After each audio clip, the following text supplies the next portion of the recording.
Every single day that you wake up, it is nothing but opportunity. Every single day. Y'all know what time it is, man. Sometimes the boss still gotta get his hands dirty and deliver some stuff, y'all. Y'all be wanting to go to the top and then forget what the bottom feel like. It's crazy to me, man. So the first thing I always advise is you have contacts in your phone. Switch those contacts and now I got a book of business. Just starting out, the quicker you get to your conversation, the quicker you can get to conversation. I don't care if it's day 1 or day 1,000. You talk to who you need to talk to, and that's those decision makers, right? Before you go any high level, these are things that you can do ASAP. Me, if I was to start over again and I just bought a cargo van, especially this type of high roof, I would focus on. Hey, real quick, are you tired of making money slow? I'm gonna teach you how to make money faster. Think about what you get paid per the hour. Do you have a vehicle? Can you take products, packages, items from point A to point B? Think about getting 5 deliveries for 20 bucks and do those in 1 hour. How much did you make? So why are you still making money slow? So listen, come to my class, click below or up, and I'm gonna show you exactly how to do this. Let's get it. Yeah, one more time.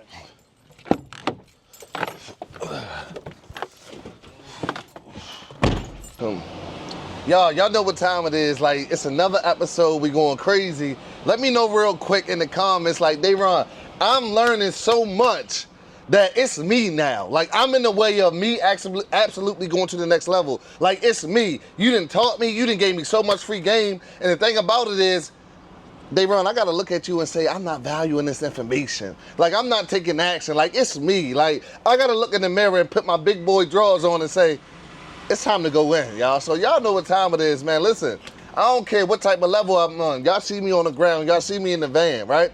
So today, I just want to do a ride along. Like, I'm going to try to ride along with me, but I'm going to answer some of the questions that y'all absolutely have for me. So guess what? I can bring more value to you and more clarity to you, all right? So listen, man. Hey, Swift, what you got for me today? Talk to me.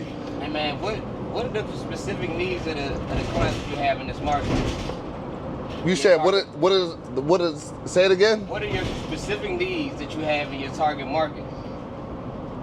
So the specific needs is everything must be delivered, right? Gotcha. So look at your target market. You gotta really identify, I wanna start a delivery business. Who are the customers that need things delivered? And then go a little bit deeper and say, which niche do I wanna get into? Do I wanna do auto parts, right? Understanding that auto parts is typically two rounds of deliveries, right? One in the morning and then a wave in the evening. Do I want to go to documents? Do I want to go after attorneys, real estate agents, architects, right? County governments. Do I want to do medical? Do I want to go after the hospital systems? Do I want to go after the labs? Like, these are things that you got to think about. For me, I want to do it all. I like to throw the thing at the wall and see what sticks first, and then I go in. So out here in this high roof, what type of service do you think would be the best to start off with, like as far as local, or what would you try to specialize in if you had the same vehicle now? Me, if I was to start over again and I just bought a cargo van, especially this type of high roof, I would focus on durable medical equipment. All right, it's something that in this today where it's a big thing of home care, home house, bedside, bedside. People want to be home. Sometimes for that last days, they want to be home. They don't want to be stuck in the hospital. This is big today. Yeah. So in your mind, you got to play a little economics and know what is going on in the world, all right? Medicine got to be delivered home. But the thing about it is, who's going to set up that bed that can now lift them up? What about those wheelchairs that they need? What about those oxygen tanks that they need? All that stuff does not stop. People, one of the things about it is people always going to get sick. People always need something set up, so that'll be the first thing that I focus on. I wasn't want to start one of these courier services right now. What are some real startup costs that I'll be looking into trying to get started today? Some real startup costs? If we was to start a real business, LLC costs, right? If we wanted to make ourselves more attractive, certifications, bloodborne pathogen, HIPAA, y'all can find that at integritydeliveries.com, all right? Y'all can get those for less than 50 bucks, all right?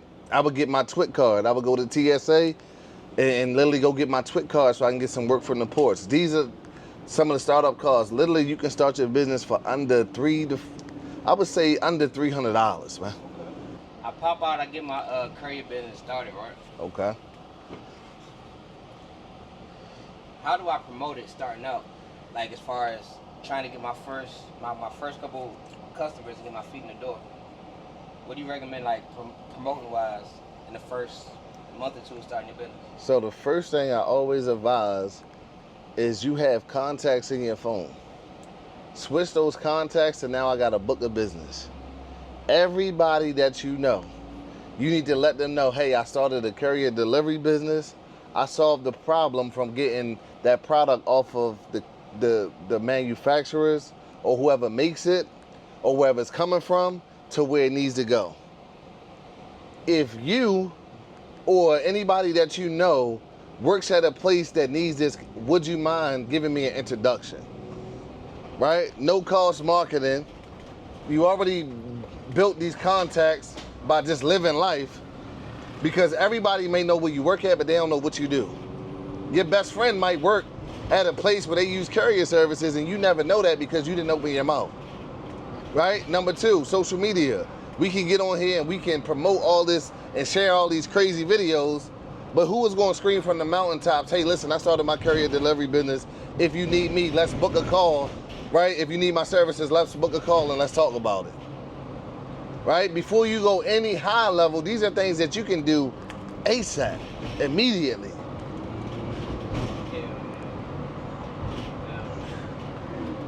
As I get started, is there any licenses or like any regulations that I need to look out for before I get too deep into it? Like, is there anything I got to take care of first? So it all depends. At the lowest level, car, cargo van, SUV, pickup truck, minivans, no.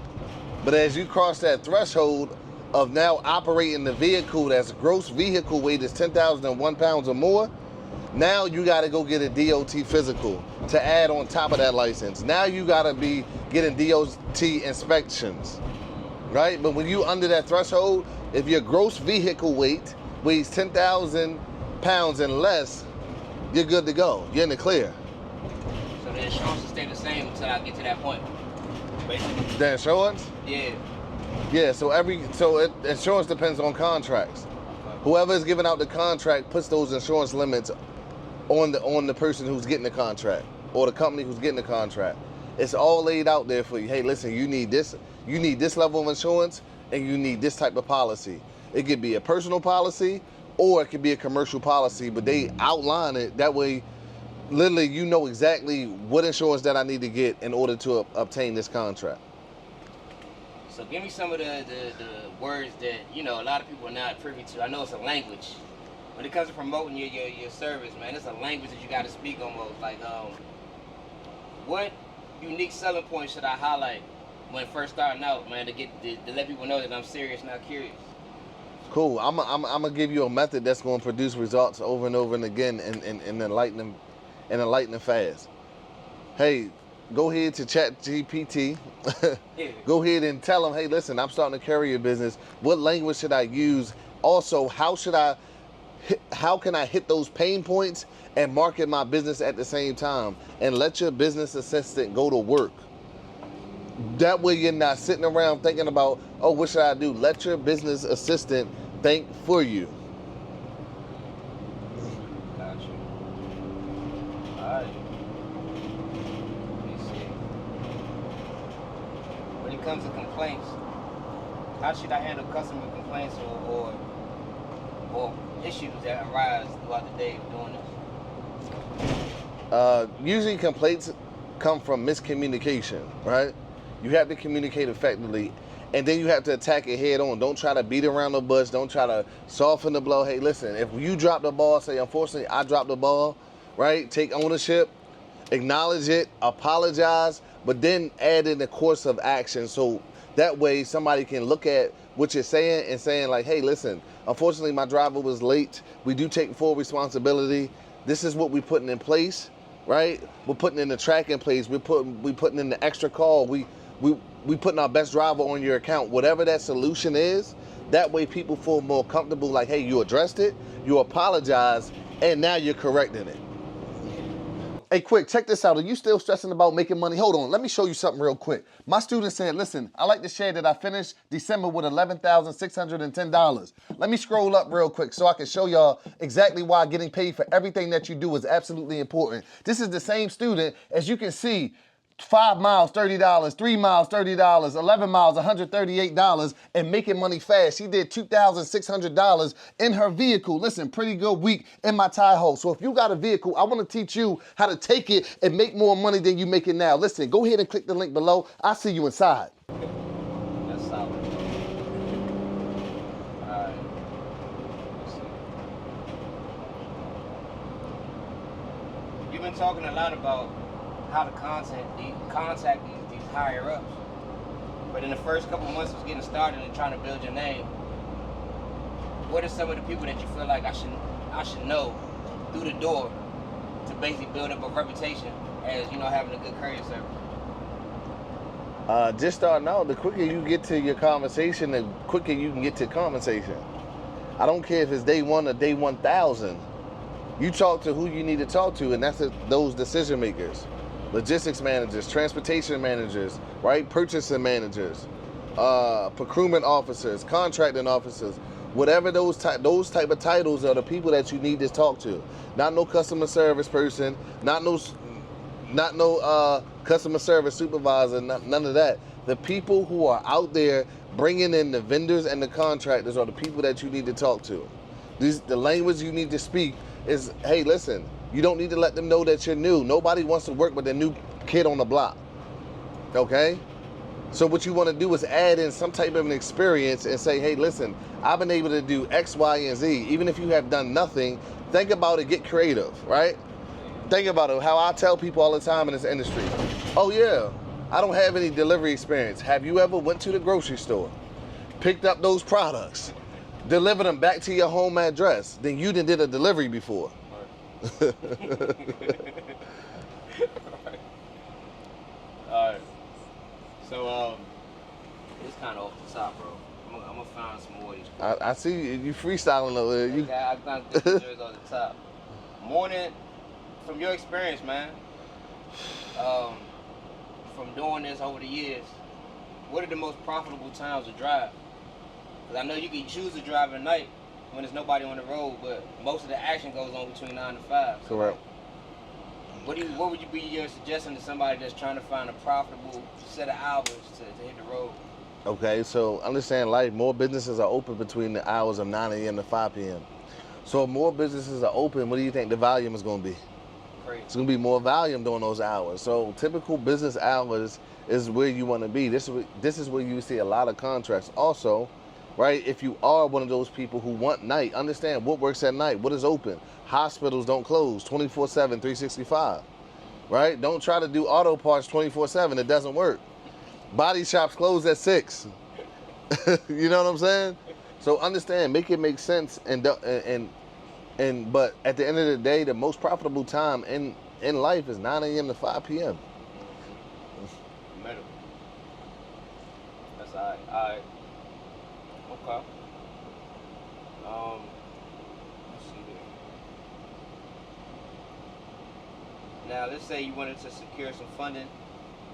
What type of credit score do you think that you would have to have in order to be able to, even if you didn't have a vehicle, like let's say your vehicle needed some work and you wanted to start off and go to the dealership and do what we just did to get this one. Where do you think that somebody should start off to start that process to be the most, to have the best advantage going into the dealership to try to get the funding or whatever they need to get a vehicle started? So they wanted to find, I like that 650 threshold. Okay. Right? I like that 650 threshold. But y'all know, y'all see it all the time. We should be educated by now. It's really not about the score, it's about the data points, right? The score is irrelevant. Your data points should show, hey, listen, I'm a responsible person. I've been able to pay off some vehicles. If you haven't, take your time and go through a credit repair. Your credit is fixable. A lot of people don't even look at their credit score or know it, but your credit is fixable. If you damage it, get it fixed. Get some of those items taken off. Get some trade lines. Make your stuff, make sure your data points look good. That way, before you even walk into a dealership, you should already have a pre-approval. That way it's like cash. Hey, listen, Navy Federal cut me a blank check Now, for 30,000, now I just gotta find this vehicle in that limit and then go ahead and give Navy Federal the title information, right? But that threshold, that credit score that I like to see is a 650 or higher. That's important because I feel like a lot of people get so nervous as far as that aspect of it, not really knowing where to go, where to stop. Yep. That's a big part of it, bro. Like that nervous energy. All right. I want to get off these apps, bro. We've been driving, we've been doing these apps, we're doing the gig work, and I want to take this a little bit more serious. What would be the first step in going in that direction? From trying to basically go from a driver that's considered a, day-by-day delivery app kind of driver to somebody that's trying to establish themselves to get real contracts. How would you make that transition? And this is what I would do. And I need y'all to hear me and hear me good. You take the money that you made off these delivery apps. You join 2 associations, okay? Go to CLDA.org, Customized Logistics Delivery Association, Organization, and the ECA, okay? Express Carriers Association. This is where the magic happens. This is where you get to meet the people that's giving out the contracts, okay? You start to go to those webinars that they host, or you start to go to those conferences that they host, and you show up for yourself and you let people know, hey, listen, I'm looking for a contract. It's kind of inevitable.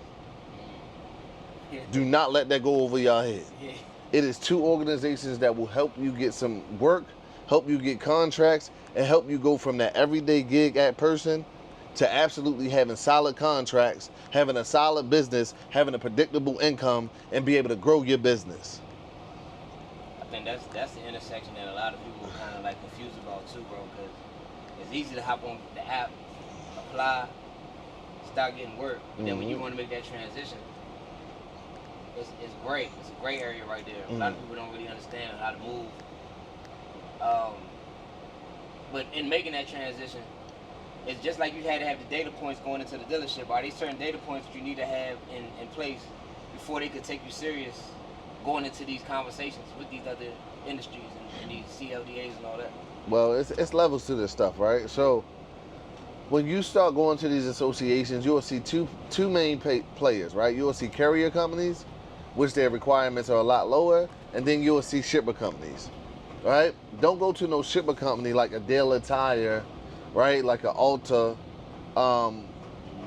Beauty or somebody like that and saying, hey, listen, it's just me and my vehicle.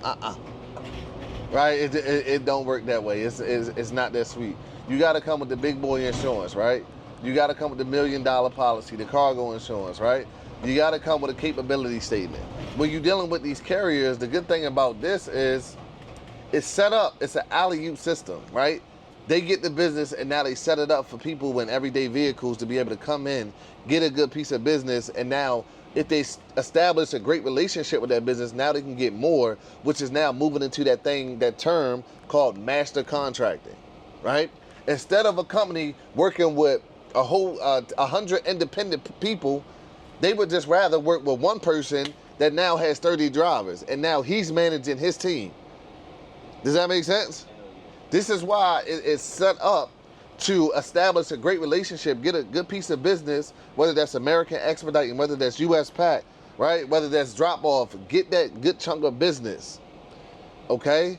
And then now you can come to a shipper and say, hey, listen, this is my capabilities. I've been able to manage this chunk. Now I got referrals. Now I got a real life business resume and real people that can vouch and say, they run his company, they run it well. And now that helps you beat out your competition on getting more business in your area or wherever you want to get business from. Check this out. This is one of my mentees who was absolutely crushing it. She said, listen, Dayron, in the month of December, I finished with 73K. Listen, numbers don't lie. What is that number? Cool. This is by starting a courier delivery business. And the crazy thing is, you can start just with your own personal vehicle that you drive every day. But listen, check this out. I want to teach you directly. So I only have a limited amount of spots. So I need you to go ahead and click the link below and do it now. Do not waste any time because I want you to be the next one just like this. Let's get it. I think you just gave him $1 million worth of game right there. Man, you better add another zero. That's major, bro. Because for real, like, that's the la-la land of the courier game. It's like, you kind of figure it out as you go, but until, you know, it's going to be somebody that's going to make that mistake and try to go up in there with just them in their vehicle, right? Not really knowing that they got to have a whole team behind them. Like, so what do you think is a good team size to start off with when you're actually in that phase? I mean, obviously, they probably going to have requirements, but starting off, just going into the field, like, what do you feel like, how many drivers you feel like you should have under your belt? I'd say a good number to start off with is that 5 to 10 range. That 5 to 10 subcontractor range. Once you understand that, because now you done dealt with multiple personalities, right? You done dealt with managing a solid team. So I think that 5 to 10 would definitely help them out. Be a great starting point.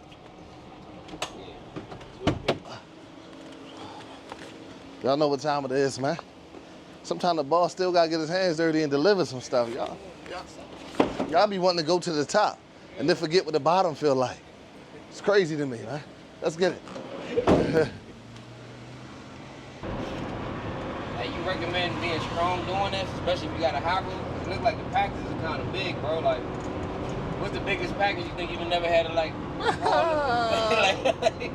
you gotta hit the weight room, or what we gotta do first, bro, before we start doing it? You gotta be very selective on what you pick, bro. I done had pallets that weighed thousands of pounds. So I had to move. When they put on a forklift or something for you, how do you get doing? Pallet jack, bro. Yeah. But it all depends, man.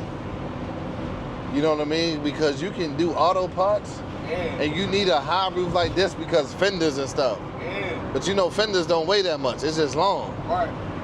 Or you can have carpet. You know, carpet, that shit weigh. Nah, for real. So you gotta pick the contract or the equipment that's built for your skill set. Don't come out here playing around. Yeah, but this you gotta at least have a dolly in the back or something. Like, what type of external equipment you think they gonna need outside of just their 2 hands, bro? Like, man, I would definitely have a dolly. Yeah. One that rolls on the ground, and then have a dolly that, you know what I mean, that has handles. So go ahead and get that for them real quick. So y'all see the dolly in the back. Indeed. Yeah. I'm like, bro. You know what I also saw was people have a wagon. People probably thinking right now, they run, what you mean a wagon? Like a wagon. Like you would put your kids in the carry. Like that drink come in handy. That drink comes in handy. So usually when you got stuff that's on a pallet, when you get to the spot, they're gonna have something taking it off the car. You're not really gonna have to worry about moving it yourself. Like a transmission or something, but for the most part you need something on wheels to move everything else. You better hope. It's been I done got some deliveries, and it's like, listen, bro, we got a pallet of towel. Ain't nothing. Nah, you gotta cut it loose, and we taking it off one by one by one. Oh wow. Some spots I got to, they had that forklift. I just opened them back doors, phew, out of here. Yeah. But there's no way you can really know that until you basically get there. It's almost like. Or you better call ahead.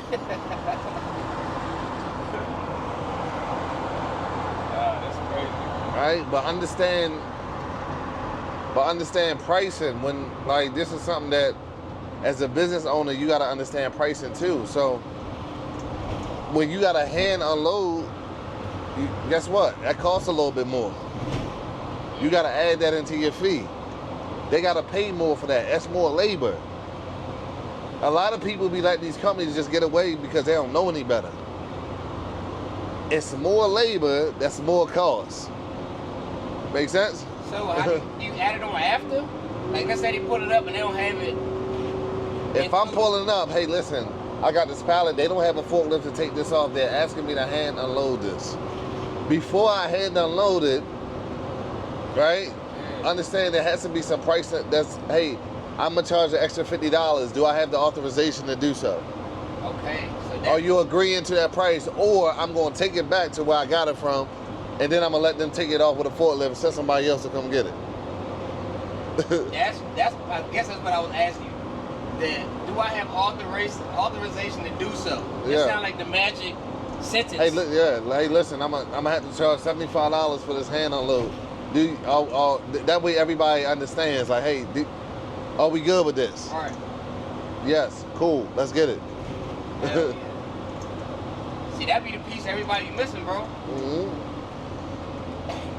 Cause you get there, you know you want some more money, but then you don't really know how to really dial it up.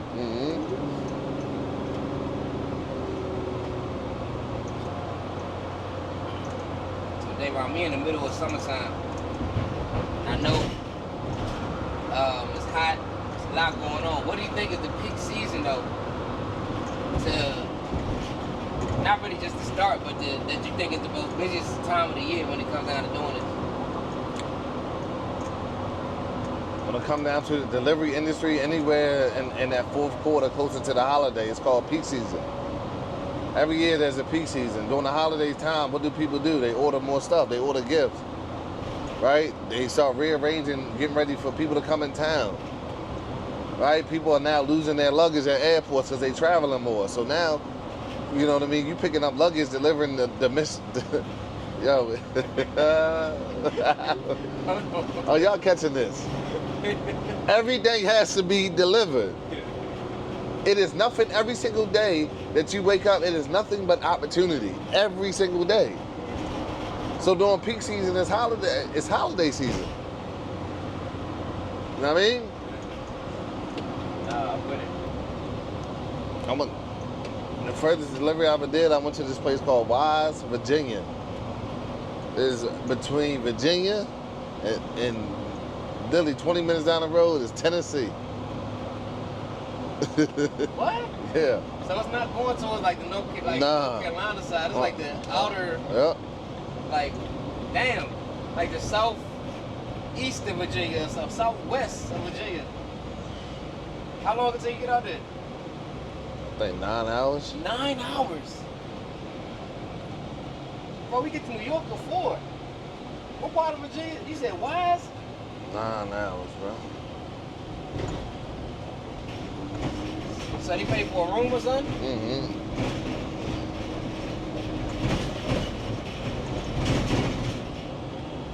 Paid for 9 hours, bro. They had him in the mean ride back, bro. That's a crazy ride back with no pack. Did they send you back or something? Nope. I just made sure it made sense round trip, you know? Yeah. But on the way back, I did pick up some delivery apps too.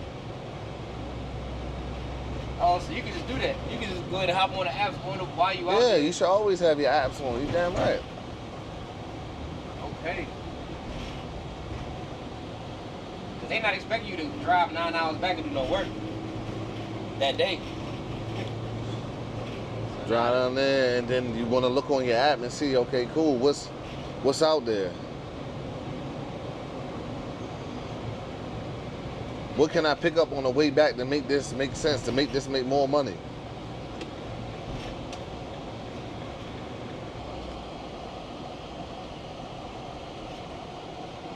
All right. Top this off. It's actually for.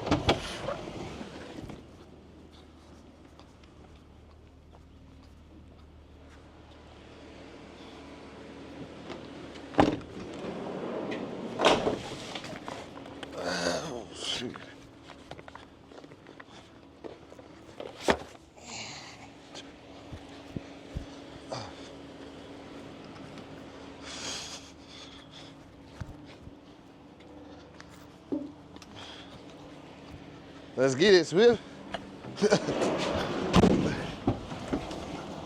That's why I like to have no door. You know what I mean? Let's get it. You did that like you did that before. I do that all the time. So yeah, y'all know what time it is, man. Y'all done roll with me, doing deliveries, answering questions. I hope this was insightful. I hope this gave you some things and some clarity that you like, listen, Dayron, all right, cool. I done looked in the mirror, and at this point, you out here getting it in. I know you got a major platform, and you still in the van, you still delivering, you still getting your feet wet, you still putting your hands on the work, you still touching the work. I know it's for me. I know for a fact that Dayron, this is for me. I can do it. It's not hard at all. But the thing is, you probably need some extra guidance. So this is what I want to do. Listen, I put my link down below so you can jump on a call with me or my team to help you guide you. If that's purchasing your first van, if that's getting your first contract, if that's getting you started, getting on some delivery apps, getting off the wait list, whatever you need, this is why we're here, right? So go ahead and look in the description, click that link, go ahead and book your call. And listen, I'll see y'all on the next one. Let's get it. Hey, what I just do? Did I just teach you how to take products, packages, and items from point A to point B and get paid? Oh my God. Listen, what we just did, took Wallow Van and showed them how to maximize that thing. Showed them how to maximize it, How to take it from nothing to something. Listen, y'all, I don't think you understand what's happening. The courier game is here. You don't gotta go over the road. You don't gotta be away from your family. You ain't gotta be away from your kids. Take your vehicle and go get some money. It don't matter if you got a car, minivan, SUV, cargo van, a box truck. We're gonna teach you how to get it. And that's why we here. I know that you've seen this episode and absolutely got a lot of value, a lot of gems, and literally a lot of things that now you can go take action on. What I want you to do, I got another video somewhere around here. Go ahead and click on that now. Don't miss it. Let's get it.